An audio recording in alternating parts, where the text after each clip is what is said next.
erdha këtu për t'i dhënë lamtumirën Bacës Haxhi, me respektin e thellë për këtë familje të njësuar me historinë e Kosovës, falnjërit prej djemve të tij Hashimit, po edhe të vllazëruar me familjen time përmes Hashimit. Kjo është një ditë e trishtuar. Dhe në këtë ditë të trishtuar jam këtu me ty, Nana Hyr, jo në këmbë të Edit, po në radhë të parë sepse e di mirë se çfarë do të thotë të jesh prind i një politikani e posaçërisht nëna e një politikani.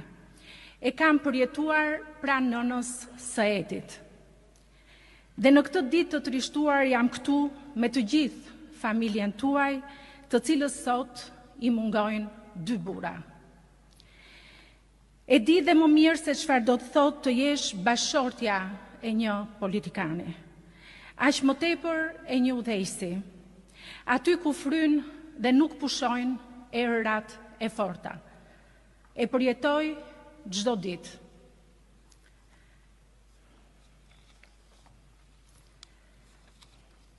Por çka nuk di do të fare në këtë ditë kaq të trishtuar, është se çdo të thotë të kesh fëmijën me pushk në dorë, duke luftuar në përmale, apo rob të atë dhe dashurisë së veti ku lart në një vend, pa qiell e për askush nuk e di se sa kohë. Duhet të jetë një ankth i pambarimt. Ndaj nuk më mbajti dot vendi atje në Tiranë, po desha të jem këtu sot, pra nënës dhe gruas së Hashimit. Nënës dhe bashortes së komandantit, siç i thrasim gjithnjë dhe në shtëpi, i cili në këtë ditë ndarjeje të dhimbshme duhet të vijojë të jetë larg në luftë.